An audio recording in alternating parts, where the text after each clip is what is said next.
জীবন, এই জীবনের সত্য কি? জন্ম, যেখান থেকে জীবন আরম্ভ হয়, নাকি সমাপ্তি? মৃত্যু, যেখানে জীবন শেষ হয়ে যায়। জীবনের সত্য এটা নয়, সব কিছু এটা নয়। ভালো করে ভেবে দেখলে কিছুই যায় আসে না যে আপনার জন্ম কোথায় হয়েছে, কিভাবে হয়েছে। এতেও কিছু যায় আসে না যে আপনার মৃত্যু কোথায় হবে, কিভাবে হবে। যায় আসে তখন গুরুত্বপূর্ণ হলো এটাই যে জীবন আপনি যাপন করেছেন তার উদ্দেশ্য কি ছিল, কি ভাবনা নিয়ে আপনি বেঁচেছেন। এখন যদি আপনি এমন কিছু করেন যার দ্বারা এই সংসার আপনার থেকে জীবন যাপনের প্রেরণা পেতে পারে, মৃত্যুর পরেও আপনার কর্ম দেখে তা স্মরণ করে জীবনে বাঁচতে শেখেন, তাহলে তার তাৎপর্য হলো আপনি নিজের কর্মের দ্বারা, নির্বাচনের দ্বারা অমর হয়ে গেছেন। দেখুন, জীবনে দুশ্চিন্তা করা হলো বৃথা, মৃত্যুর ভয়ও হলো বৃথা। কারণ আত্মা কখনো মরে না, তাকে কেউ শেষ করতে পারে না। না কাল, না মৃত্যু, আর না সময়। যদি এমন কিছু থাকে যা আপনার আত্মাকে শেষ করে দিতে পারে, তাহলে তা আপনারই নিজের দুষ্কর্ম। তাই এই যে জীবনকাল আপনার কাছে রয়েছে, তাতে শুধু শুভ কর্ম করুন, দুশ্চিন্তা করা ত্যাগ করুন। এমন কর্ম করুন যা দেখে সংসার উচিত পথে চলে আসবে, শুভ কর্ম করবে। যদি আপনার মৃত্যুর পরে সংসার আপনাকে স্মরণ করে শিক্ষা লাভ করে, উচিত পথে চলে, প্রেরিত হয়, তাহলে আপনিও অমর হয়ে যাবেন। আসুন আমার সাথে ভালোবেসে বলুন, রাধা রাধা। কথায় আছে, যা কিছু অন্তর থেকে নিঃসৃত হয় তা অশুভ হয় না। অশুভ হলো সেই বোধ, সেই ইচ্ছে যা অন্তর থেকে নিঃসৃত হলেও কখনোই বিবেকের দ্বারা পরখ করা হয় না। এমনই একটা অনুভূতি হলো ক্রোধ। এই ক্রোধ আপনার বিবেকই হরণ করে নেয়, আপনার করুণা হরণ করে নেয়। আপনি ভাবনা চিন্তা করার যোগ্যতাই হারিয়ে ফেলেন। এবার যদি আপনি সংসারকে নিয়ন্ত্রণ করতে চান, ভবিষ্যতের ওপর নিয়ন্ত্রণ রাখতে চান, বর্তমানের ওপর নিয়ন্ত্রণ রাখতে চান, তাহলে প্রথমে নিজের ক্রোধের ওপর নিয়ন্ত্রণ করা শিখতে হবে। কারণ এই ক্রোধ আপনার বন্ধু নয়, এ আপনার শক্তি নয়, এ হলো আপনার দুর্বলতা। আর এটা শত্রুর শক্তি বাড়িয়ে তোলে, আর শেষ পর্যন্ত ক্ষতি আপনারই হয়। তাই এই ক্রোধকে নিজের নিয়ন্ত্রণে রাখুন। অশুভ মন্তব্য আপনা থেকেই অসফল হয়ে যাবে। আসুন আমার সাথে ভালোবেসে বলুন, রাধা রাধা।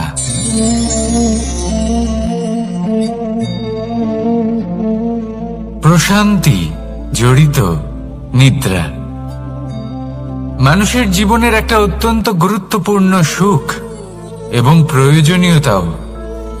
দেখতে গেলে এই সংসারের প্রত্যেক পশু পাখি, প্রত্যেক জীব অবশ্যই নিদ্রা প্রাপ্ত করেন।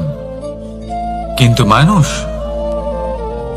যার মধ্যে বিচার বিবেচনা করার শক্তি অন্যদের থেকে অনেক বেশি, তার কিন্তু ঘুমের কিছু সমস্যা অবশ্যই হয়। কি বলেন? তাই তো। এবার এর কারণ কি? চিন্তা। এবার চিন্তা আমাদের সবার জীবনে আছে। আমরা সকলে জানি যে চিন্তা কখনো আমাদের সাহায্য করে না, তাও আমাদের জীবনে আছে। কেন? চিন্তার মাধ্যমে কি কখনো কোনো সমস্যার সমাধান হয়েছে?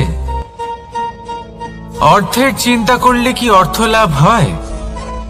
ভবিষ্যতের চিন্তা করলে কি ভবিষ্যৎ ঠিক হয়ে যায়? স্বাস্থ্যের চিন্তা করলে কি স্বাস্থ্য নিজে থেকেই ঠিক হয়? হয় না। তাহলে এই সব কিছু থেকে আমাদের একটা ছোট্ট শিক্ষা অবশ্যই লাভ করা উচিত। আপনিও আপনার কাঁধ থেকে চিন্তার এই বোঝা নামিয়ে ফেলুন। আর এই সব ইচ্ছে একত্রিত হয়ে আমাদের মনে চিন্তা উৎপন্ন করে।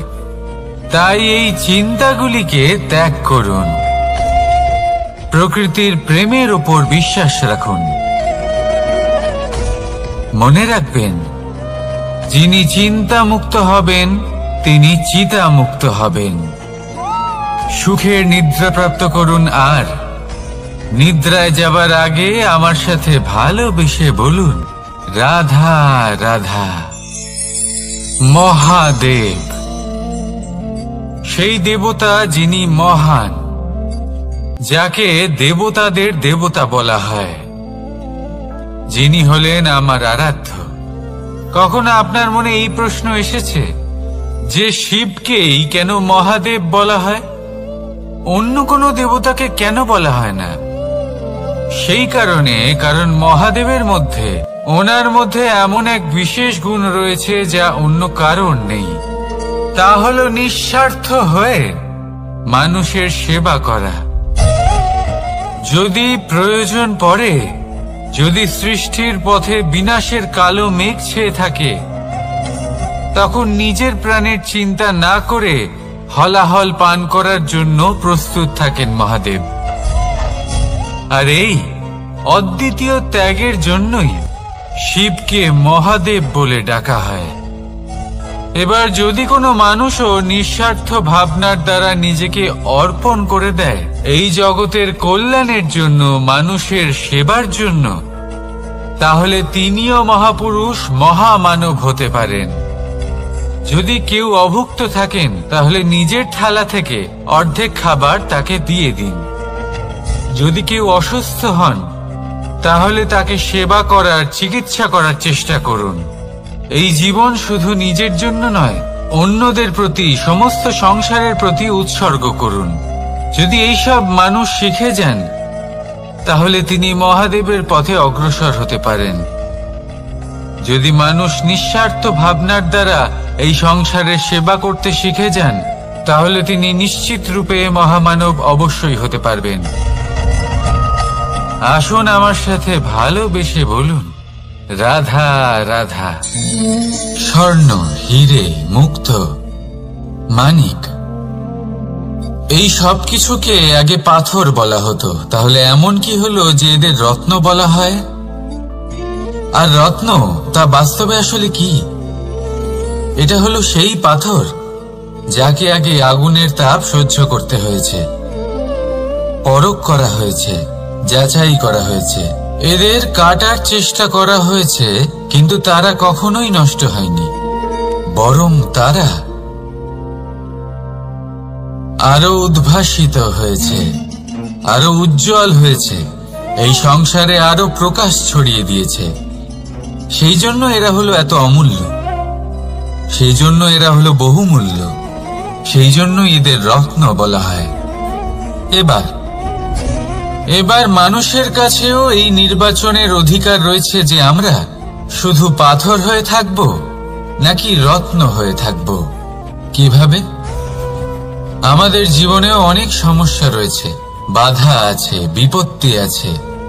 আমরা সেই বাধার তাপে উত্তপ্ত হই, এই সমস্যা আমাদের কাটার চেষ্টা করে। অনেক মানুষ বিভিন্ন পরিস্থিতি আমাদের ভাঙার চেষ্টা করে, কিন্তু আমাদের নষ্ট হলে চলবে না। যেভাবে এই রত্ন সমস্যার সম্মুখীন হয়ে পাথর থেকে রত্ন হয়েছে, সেইভাবেই আমাদেরও আমাদের সমস্যার সম্মুখীন হয়ে রত্ন হয়ে উঠতে হবে। এই সংসারে প্রকাশের স্রোত হয়ে উঠতে হবে। তাহলে এটাই করুন, আর আমার সাথে ভালোবেসে বলুন, রাধা রাধা। সংসারে সব থেকে বড় শক্তি আসলে কি? কেউ বলবেন শারীরিক শক্তি, কেউ বলবেন অস্ত্রের শক্তি, কেউ বলবেন জ্ঞানের শক্তি। ঠিক আছে, কিন্তু যদি আমি বলি সংসারের সব থেকে বড় শক্তি হলো শক্তি কোনো এক তথ্যের, আগে হ্যাঁ, তথ্য। এই তথ্য নিজেই কিন্তু খুব শক্তিশালী, অত্যন্ত শক্তিশালী অস্ত্র হলো এই তথ্য। আর সত্যি বলতে অনুচিত তথ্যের থেকে অনেক বেশি ঘাতক হলো অসম্পূর্ণ তথ্য। যেরকম আজ শাম্ব রুক্মির সাথে করেছে, ওকে অসম্পূর্ণ তথ্য দিয়েছে, তার ফলে বিনাশ হলো। যদি এইভাবেই আপনার কাছেও কোনো অসম্পূর্ণ তথ্য আসে, আর যদি আপনি তা পরখ না করে দেখেন, যাচাই না করে দেখেন, আর নিজের কর্ম করেন, তাহলে উত্থানের বদলে আপনি পতনের সম্মুখীন হবেন। বিকাশের বদলে আপনার বিনাশ হয়ে যাবে। মনে রাখবেন একটা অত্যন্ত গুরুত্বপূর্ণ কথা, সঠিক তথ্য পাওয়া সঠিক তথ্য দেওয়ার থেকে অনেক বেশি গুরুত্বপূর্ণ। আশা করি এই কথা আপনি বুঝেছেন। জীবনে যখনই কোনো তথ্য আপনি পাবেন, সেই বিষয়ে ভেবে দেখুন, পরখ করে দেখুন, যাচাই করুন, তারপর নিজের কর্ম করুন। আর আমার সাথে ভালোবেসে বলুন, রাধা রাধা। ধর্ম এবং প্রেম, এই দুই হলো একই মুদ্রার দুই পিঠ।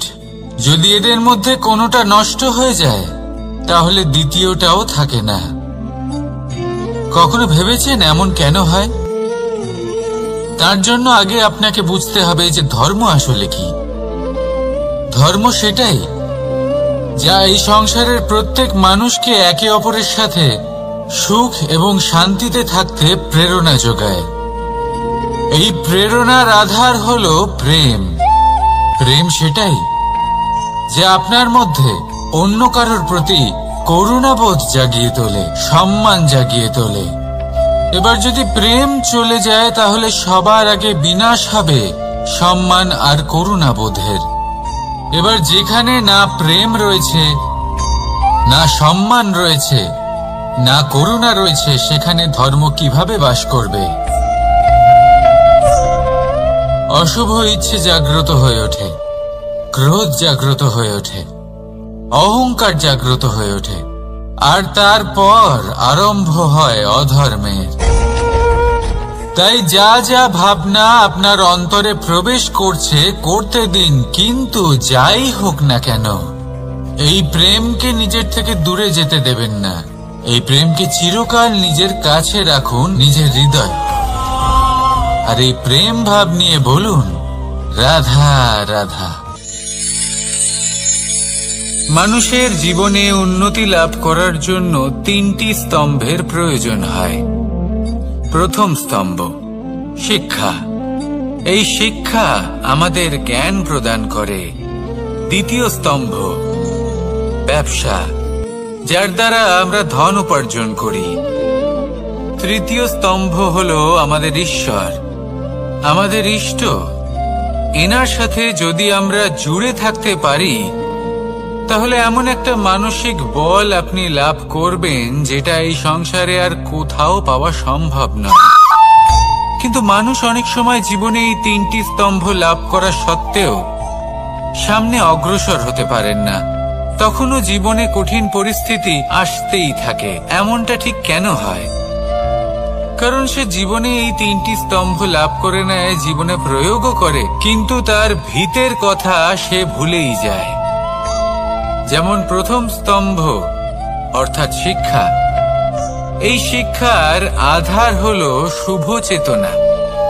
যদি অন্তরে শুভ চেতনা না থাকে, তাহলে এই শিক্ষার কোনো গুরুত্ব থাকে না। দ্বিতীয় স্তম্ভ ব্যবসা। পরিশ্রম করে উপার্জন করতে হবে, এই কথাটা আমরা সবাই জানি এবং সবাই চেষ্টাও করি। কিন্তু ব্যবসা করতে করতে আমরা এটা ভুলে যাই আমাদের ব্যবহার কেমন হয়ে পড়েছে।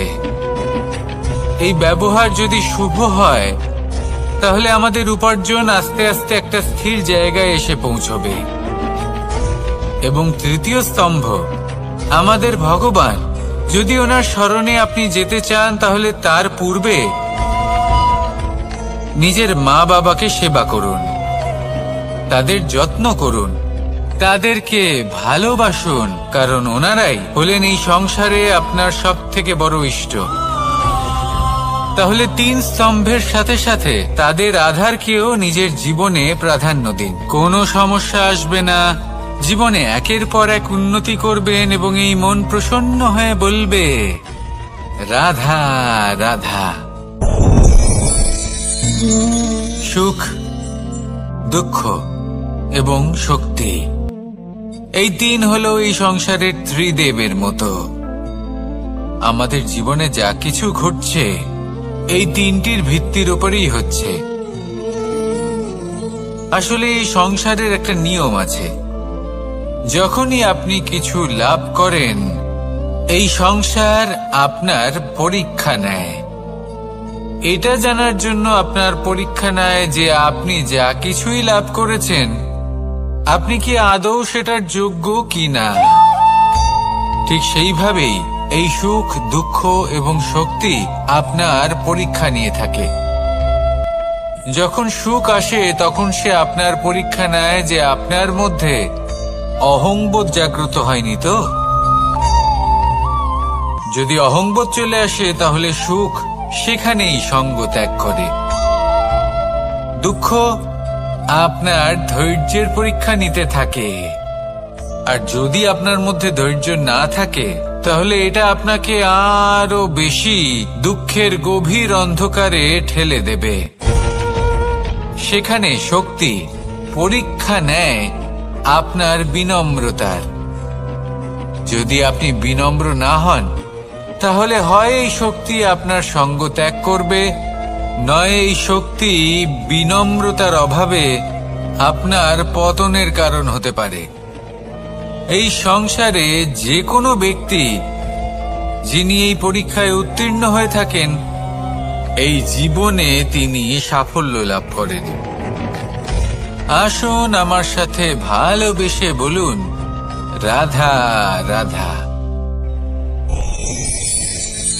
ভয়ের সাথে আমরা সবাই পরিচিত, কষ্ট আমরা সবাই পেয়েছি। কখনো কখনো আমরা অসুস্থ হয়ে পড়ি, আর এমন সময় হলে মাতার মমতা, কখনো বাবার স্নেহ, কখনো বন্ধুদের পাশে থাকার অনুভূতি আমাদের রোগ নিরাময়ে সাহায্য করে। কখনো যদি আমরা নিরাশ হয়ে পড়ি, তখন যদি আমাদের কোনো আপনজন আমাদের দুটো ভালো কথা বলে তখন আমাদের মনোবল বেড়ে যায়। ঠিক তেমন সংসারের এই রঙ্গমঞ্চে যদি আপনি পীড়িত অনুভব করেন, কিছু শুভ কথা আলোচনা করুন, কিছু স্তুতি গান করুন, কিছু মুহূর্তের জন্য হলেও নিজের ইষ্টদেবের কথা স্মরণ করুন আর প্রার্থনা করুন। সাহস বাড়বে, শক্তিও বৃদ্ধি পাবে এবং সামনে এগিয়ে চলার পথও দেখতে পাবেন। তখন এই মন প্রসন্ন হয়ে বলবে, রাধা রাধা। এই সংসারে কখনো কোনো ব্যক্তিকে তার বাইরের পোশাক দেখে বিচার করার চেষ্টা করবেন না, এটা খুব বড় ভুল করবেন। যেমন আমরা জীবনে অনেক সময় এমন করি, ধরুন কোথাও একটা গাছ দেখলাম, খুব বিশাল আকারের একটা গাছ যেটা মাটির থেকে অনেক উঁচুতে পৌঁছে গেছে, যার বিশাল শাখা আছে। সেগুলো দেখে আমরা ভাবি যে এই গাছে হয়তো কত সুস্বাদু ফল আছে, আমরা সেই গাছের পরিচর্যা করতে থাকি। আবার অন্যদিকে হলো একটি তৃণ যেটা মাটি থেকে কিছুটা উঁচুতে পৌঁছেছে, কিন্তু সেই তৃণর নিচে, মাটির নিচে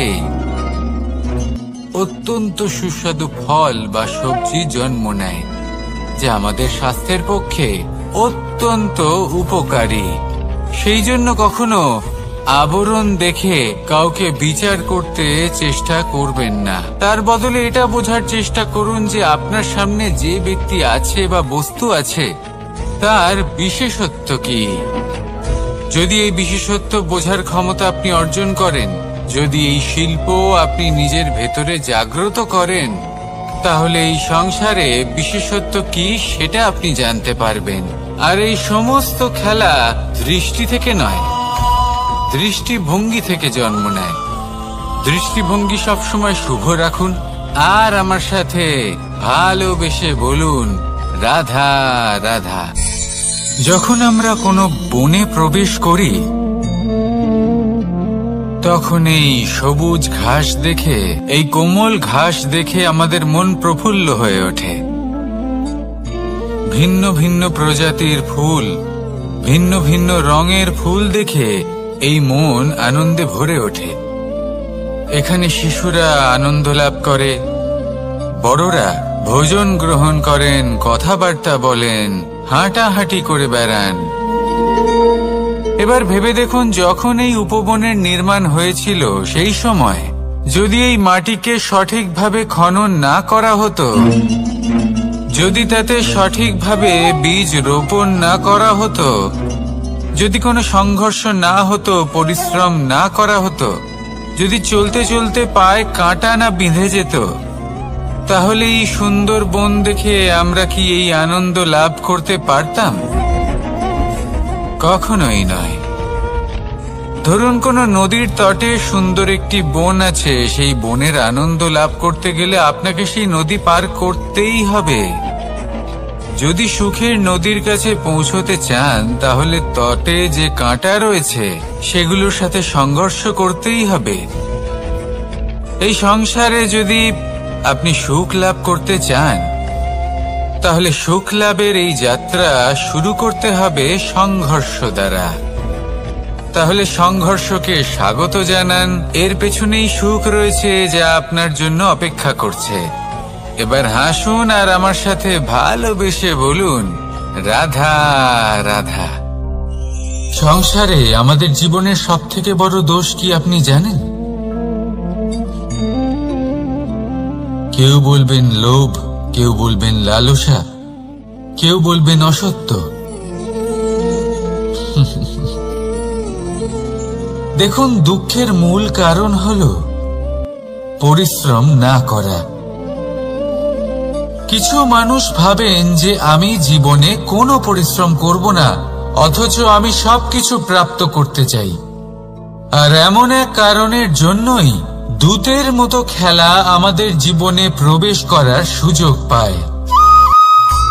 দূত, এই দূত আসলে কি?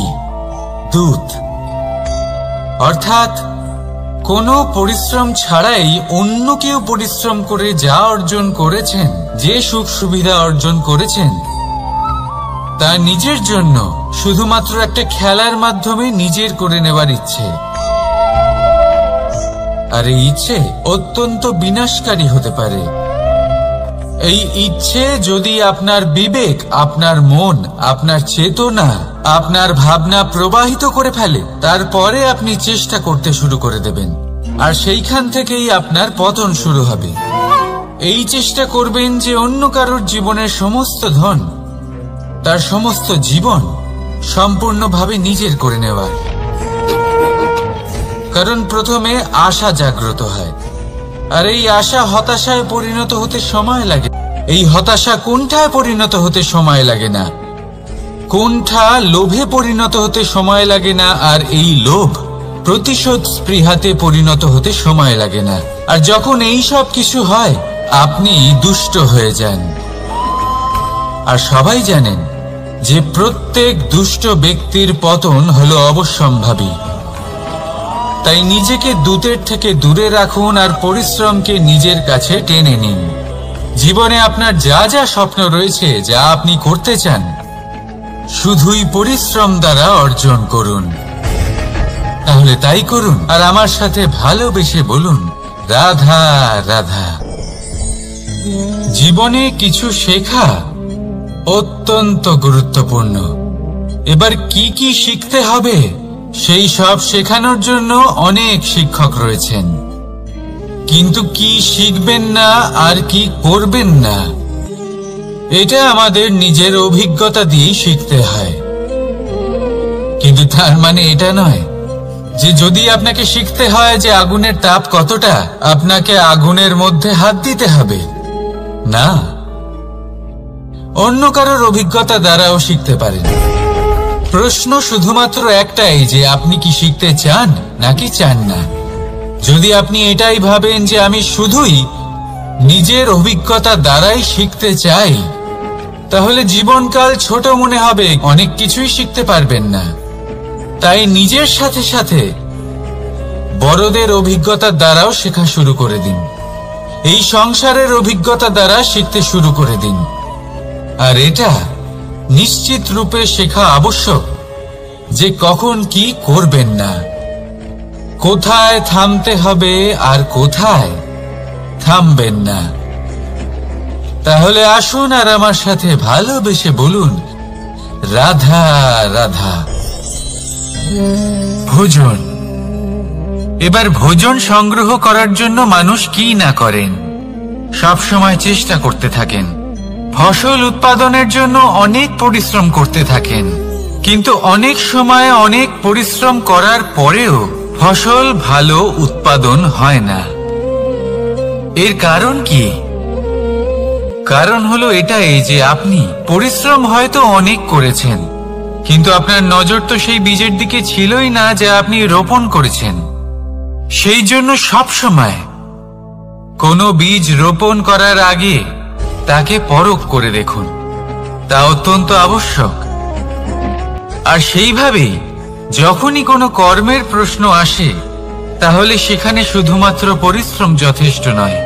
সেই কাজের প্রতি আপনার কর্তব্য কি, আপনার উদ্দেশ্য কি, সেটা জানা হলো অত্যন্ত গুরুত্বপূর্ণ। তাই কর্ম করুন, কিন্তু সেই কর্মের প্রতি আপনার যা উদ্দেশ্য তার মাহাত্ম্য বুঝতে চেষ্টা করুন। তাহলে আসুন আমার সাথে ভালোবেসে বলুন, রাধা রাধা। আপনার চিন্তা করে এমন ভাবে দান করবেন যাতে সামনের ব্যক্তি স্বাধীন হতে পারে, পরাধীন নয়। আসুন আমার সাথে ভালোবেসে বলুন, রাধা রাধা। করতে শিখুন। পাণ্ডব। পাণ্ডবরা বন থেকে এসেছিলেন। ওনাদের কাছে না কোনো ধন ছিল, না কোনো সম্পদ, না বিদ্যা। নিজের পরিশ্রমের দ্বারা ওনারা বিদ্যা অর্জন করেছিলেন, আর তার দ্বারাই সম্পদ অর্জন করলেন আর ধনও অর্জন করলেন। এই পাণ্ডব ছিলেন অত্যন্ত কুশল এবং শক্তিশালী। যুধিষ্ঠির নিজের পরিশ্রম দ্বারা এমন জ্ঞান অর্জন করেছিলেন যে এই সংসার ওনাকে ধর্মরাজ যুধিষ্ঠির অভিহিত করেছিল। দেখতে গেলে পাণ্ডবদের কাছে সবকিছুই ছিল, কিন্তু যখন বিষয় এলো আরো ধন লাভ করার, তখন যুধিষ্ঠির, যিনি পাণ্ডবদের মধ্যে জ্যেষ্ঠ, তিনি সকল পাণ্ডবদের সাথে দ্যুতক্রীড়ায় অংশগ্রহণ করে ফেললেন। এর ফলে না শুধু ধনলক্ষ্মী, ধর্মলক্ষ্মী, বিবেক লক্ষ্মী কেউ হারালেন, আর শুধু তাই নয়, নিজের গৃহলক্ষ্মী দ্রৌপদীকেও হারিয়ে ফেললেন। এর কারণ কি? ভুলে গেলেন খুব সহজ একটা কথা, এই সংসারে সম্মান এবং সাফল্য দুটোই পরিশ্রমের দ্বারা লাভ করতে হয়। কিন্তু দ্যুতক্রীড়ার এই খেলা আমাদের ভাগ্যের উপর নির্ভরশীল। এই সংসারে দুটি পথ রয়েছে।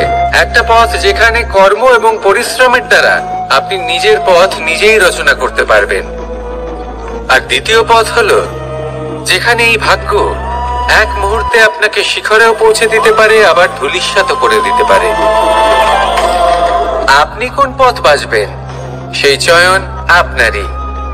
আসুন আর আমার সাথে ভালোবেসে বলুন, রাধা রাধা। কোনো এক সময়ের ঘটনা এটা। মা এবং বাবা হাটে গিয়েছিলেন।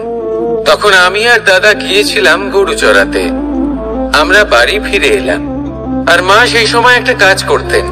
যখনই হাটে যেতেন দরজা তালা বন্ধ করে যেতেন। উনি খুব ভালো করে জানতেন যে যদি ওনার এই মাখন চোর সঠিক সময়ে পৌঁছে যায়, তাহলে এক ফোঁটাও মাখন ওনার অবশিষ্ট থাকবে না। এবার ঘটনা কিছুটা এরকম হলো যে মা আর বাবা মাঝে মাঝে হাটে যেতেন, তাই মাঝে মাঝে এই দরজা তালা বন্ধ করতে হতো।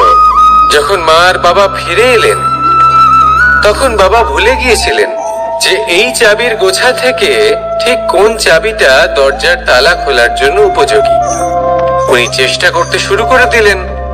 একটার পর একটা চাবি দিয়ে উনি চেষ্টা করতে থাকলেন, কিন্তু সেই দরজার তালা তো খুলতেই চাইছিল না। ওনার মাথা থেকে ঘাম পড়তে শুরু করলো। তখন মা বললেন যে তালা ভেঙে দেওয়া যাক। মা চলে গেলেন। আর বাবা বললেন, না না দাঁড়াও, আর কিছু চাবি বাকি আছে, এটা হয়তো খুলতে পারবো। মা হাতুড়ি নিয়ে চলে এলেন সেই তালা ভাঙার জন্য। আর তখনই বাবা শেষ চাবিটা প্রয়োগ করলেন আর দরজার তালা খুলে গেল। যদি উনি চেষ্টা না করতেন তাহলে এই তালাটাও ভেঙে যেত আর চাবিটাও নষ্ট হয়ে যেত, ঠিক কিনা? এবার এই ঘটনাটা আমি দেখেছিলাম, আর আমার মনে হলো যে কখনো কখনো এই চাবির গোছার মধ্যে থেকে শেষ চাবিটাও কিন্তু জীবনের দরজা খুলে দিতে পারে। সেজন্য আপনি যদি জীবনে সাফল্য লাভ করতে চেষ্টা করেন, নিজের লক্ষ্যে পৌঁছতে চান, তাহলে হার মানবেন না। হয়তো দেখবেন আপনার পরবর্তী প্রচেষ্টা বা এই অন্তিম প্রচেষ্টা আপনাকে সাফল্যের পথে নিয়ে গেল। তাই নিরন্তর প্রচেষ্টা করতে থাকুন, জীবনে সাফল্য লাভ করুন। যজ্ঞের আগুনকে শুভ বলে মনে করা হয়, আর সেখানেই চিতার আগুনকে অশুভ মনে করা হয়। এমনটা কেন হয়? এখানে বিষয়টা হলো লক্ষ্য, বিচার এবং সঙ্গের। যখন আমরা যজ্ঞ করি তখন আমাদের লক্ষ্য কি হয়? পরিবেশকে আরো পবিত্র করে তোলা, ইতিবাচক করে তোলা। আমাদের লক্ষ্য শুভ হয়। তারপরে আসে বিচার। এই পরিস্থিতিতে সেই বিচার হলো অগ্নি। স্ফুলিঙ্গ থেকে তীব্র আকার ধারণ করে সমস্ত কাঠকে পুড়িয়ে দেয় এবং সুগন্ধ ছড়িয়ে দেয়। অর্থাৎ যদি আপনার লক্ষ্য শুভ হয় তাহলে তার নিজেই শুভ বিচারধারাকে আমন্ত্রণ জানায়। এই শুভ বিচার তখনই আসবে যখন আপনার সংকল্প শুভ হবে। অন্যদিকে হলো চিতার আগুন। এর লক্ষ্য কি? একটা দেহকে পরধামে পৌঁছে দেওয়া। সবার শেষে সবকিছু আপনার উপরে নির্ভরশীল যে আপনি কোনটা চয়ন করতে চান। আপনার লক্ষ্য যদি শুভ হয় তাহলে আপনার বিচার এবং সঙ্গতি আর তার পরিণাম সবই শুভ হবে। আসুন আর আমার সাথে ভালোবেসে বলুন, রাধা রাধা। এই সংসারের প্রত্যেক বস্তুর, প্রত্যেক পরিস্থিতির, প্রত্যেক আবেগের দুটি দিক আছে। এর মধ্যে পার্থক্য করা সম্ভব শুধুমাত্র দৃষ্টিভঙ্গির দ্বারা। যদি কোনো ব্যক্তি পর্বত শিখরে দাঁড়িয়ে থাকেন তাহলে উনি এটাই দেখতে পাবেন যে এই জলের ধারা সমুদ্রের দিকে বয়ে চলেছে। আরেক ব্যক্তি যিনি সমুদ্রের কাছে দাঁড়িয়ে আছেন তার এটাই মনে হবে যে এই জলের ধারা সমুদ্রের দিকে আসছে। এখানে বিষয়টা হলো দৃষ্টিভঙ্গির, আর এটাই সময়ের সাথেও হয়ে থাকে। অনেক সময় মানুষ চিন্তিত হয়ে পড়েন, ত্রস্ত হয়ে পড়েন যে তার কাছে হয়তো খুব কম সময় আছে, তাতে তিনি অনেক কিছুই করতে পারবেন না, আর একটু সময় থাকলে খুব ভালো হতো। তিনি এভাবেও ভাবতে পারেন যে অল্প হলেও সময় বাকি তো রয়েছে, অর্থাৎ যা অবশিষ্ট আছে তাকে সংরক্ষণও করা সম্ভব, তাতে জীবন যাপনও করা সম্ভব। আর এটা নির্ভর করছে আপনার উপর। তাই দৃষ্টিভঙ্গি ইতিবাচক রাখুন। জীবনে দুই ধরনের আবেগ রয়েছে যার কোনো মূল্য নেই। আমার কথার অর্থ এটা নয় যে এদের কোনো গুরুত্ব নেই, গুরুত্ব যথেষ্টই রয়েছে, শুধু এদের জন্য আপনাকে কোনো মূল্য দিতে হয় না। প্রথম আবেগ হলো আনন্দ, প্রসন্নতা। এটা আপনি যে কোনো জায়গায় খুঁজে পেতে পারেন যদি আপনি খুঁজে পেতে চান। আপনি কোনো পুষ্পের সৌন্দর্য দেখে প্রসন্ন হতে পারেন। বায়ুর কারণে যখন একটি বৃক্ষ শিহরিত হয় সেটা দেখে আপনি প্রসন্ন হতে পারেন। একটা ছোট্ট শিশুর কলরব শুনেও আপনি প্রসন্ন হতে পারেন। একটা ক্রন্দনরত বালককে হাসিয়ে আপনি প্রসন্ন হতে পারেন। সবকিছু আপনার উপর নির্ভরশীল। সেখানে আরেকটি আবেগ হলো দুশ্চিন্তা। মানুষ বড়ই দুশ্চিন্তা করতে থাকে। আজ আমি এই কাজ করেছি, সেই বিষয়ে চিন্তা। আজ আমি এই কাজ করতে পারিনি, সেই বিষয়ে চিন্তা। কাল আমাকে এই কাজ করতে হবে, সেই নিয়ে চিন্তা। আমি কি সেই কাজটা করতে পারবো, সেই বিষয়ে দুশ্চিন্তা। চিন্তা সর্বত্র রয়েছে, যার জন্য মূল্য দিতে হয় না। যত চান আপনি একত্রিত করতে পারেন।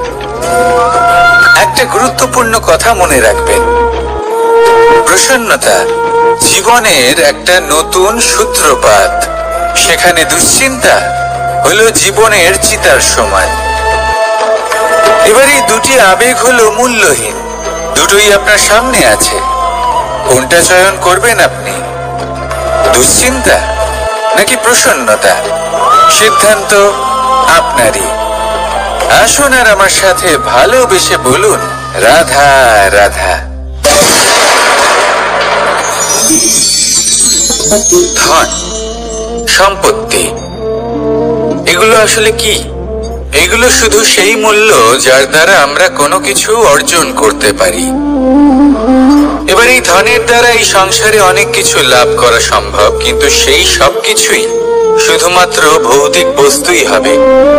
ভৌতিক সামগ্রী, ভৌতিক সুবিধা। অর্থাৎ আপনার কাছে যতই ধন থাকুক, তা আপনাকে শান্তির ঘুম এনে দিতে পারবে না। আপনাকে জীবনের বাস্তব সুখের অনুভূতি লাভ করাতে পারবে না, কারণ এগুলো ভৌতিক ধন। এই ভৌতিক বস্তুই অর্জন করাতে সক্ষম। বাস্তবিক ধন কি? যদি এই প্রশ্ন আপনার মনে আসে, তাহলে তার উত্তর আমি আপনাকে দেব একটা উদাহরণের মাধ্যমে। কখনো আপনি শুনে থাকবেন যে একজন পিতা আজীবন অনিষ্ট করেন, অনর্থ করেন, খারাপ কাজ করেন শুধু ধন অর্জনের জন্য। তিনি ভাবেন যে আমি ধন অর্জন করব আর নিজের সন্তানকে একটা উজ্জ্বল ভবিষ্যৎ প্রদান করব, একটা সুখ স্বাচ্ছন্দ্যময় জীবন দান করব। এবার সন্তান যখন জন্ম লাভ করে, তখন সে ভাগ্যের জোরে সেই ধন ভোগ করে। যেরকম সে পায়, সেরকমই তার ব্যবহার সে করে। কখনো আপনি এটাও দেখে থাকবেন যে সেই সন্তান সমস্ত ধন নষ্ট করে ফেলে, আর সেই পিতা যিনি সমস্ত ধন সঞ্চয় করেছেন, যিনি সেই ধনের প্রভু, আজ সেই ধনের প্রহরী হয়ে রয়েছেন। এবার এরকম কেন হয়? এরকম তখনই হয় যখন সেই পিতা বুঝতেই পারেন না যে তার জীবনের আসল ধন কি। সেই আসল ধন তার সন্তানকে সে দিতেই পারে না। যদি পিতা তার সন্তানকে কর্মের জ্ঞান দিতে পারেন, উচিত কোনটা অনুচিত কোনটা সেই শিক্ষা দিতে পারেন, সংস্কারের প্রকৃত শিক্ষা দিতে পারেন, তবে সেটা ধনের থেকে অনেক বেশি গুরুত্বপূর্ণ। এটাই হলো জীবনের বাস্তব ধন। আপনি সেই কথা তো অবশ্যই শুনে থাকবেন, কুসন্তান হলে ধন সঞ্চয় করে কি হবে, সুসন্তান হলে ধন সঞ্চয় করে কি হবে। সন্তান যদি কুপুত্র হয় তাহলে সব নষ্ট করে ফেলবে, আর সন্তান যদি সুপুত্র হয় তাহলে ধন থাকুক না থাকুক, সে নিজেই কর্মের পথে অগ্রসর হয়ে ধন অর্জন করবে আর নিজের জন্য এক উজ্জ্বল ভবিষ্যৎ করে তুলবে। তাই সন্তানকে সম্পদ দেওয়ার আগে কর্মের জ্ঞান দান করুন, সুশিক্ষা দিন, কারণ এটাই হলো জীবনের প্রকৃত ধন। আসুন আর আমার সাথে ভালোবেসে বলুন, রাধা রাধা। একবার একটা শেয়াল বনে বিচরণ করছিল। ও একটা ছোট্ট শাবক দেখতে পেল। ও ভাবলো, আজ একেই আমি খাবার হিসেবে গ্রহণ করব। আশেপাশে দেখলো, কেউ দেখছে না তো? কেউ ছিল না। আর সেই শাবকের উপর আক্রমণ করলো, যা হলো একটা ঘোর অপরাধ। বনের নিয়ম অনুসারে আপনি কখনোই শাবকের উপর আক্রমণ করতে পারেন না। তারপর এই খবরটা যখন রাজা সিংহ জানতে পারলেন, সভার আয়োজন করলেন। কিন্তু সেখানে শেয়াল বলল, আমি তো এরকম কিছু করিনি। কিন্তু যদি আপনি এরকম বলেন, কোনো প্রমাণ দিন, এর কোনো সাক্ষী আছে? তখন রাজা সিংহ পেঁচাকে ডেকে পাঠালেন, যে সেই মুহূর্তে বৃক্ষের শাখার উপর বসেছিল, সে সব কিছু দেখেছিল। পেঁচা সব সত্যি কথা বলল, আর শেয়ালকে মৃত্যুদণ্ড দেয়া হলো। এবার এই কাহিনী আমি আপনাকে কেন শোনালাম? কারণ মানুষও কখনো কখনো এরকম কর্ম করেন যা শিয়াল করেছে। এটা ভাবেন কেউ দেখছে না যখন আমি অনুচিত কর্ম করতেই পারি, কিন্তু না, আপনি যাই করুন না কেন কেউ না কেউ অবশ্যই তা দেখছে। কোনো ব্যক্তি না হলেও কোনো প্রাণী, না হলে কোনো যক্ষ বা দেব বা প্রেত। যদি এনারা কেউ না দেখেন তাহলে ধরিত্রী মাতা দেখেন যেখানে দাঁড়িয়ে আপনি সেই কর্ম করছেন, তাই না? তাই একটা কথা সবসময় মনে রাখবেন, কে দেখছেন কে দেখছেন না সেই বিষয়ে ভাবা ছেড়ে দিন। এটা খুব সহজ কথা। আপনি যদি উচিত কর্ম করেন উচিত ফল পাবেন, যদি অনুচিত কর্ম করেন তাহলে আপনি অনুচিত ফল অবশ্যই পাবেন। সেই জন্য উচিত পথে চলতে থাকুন, উচিত কর্ম করতে থাকুন, আর আমার সাথে ভালোবেসে বলুন রাধা রাধা।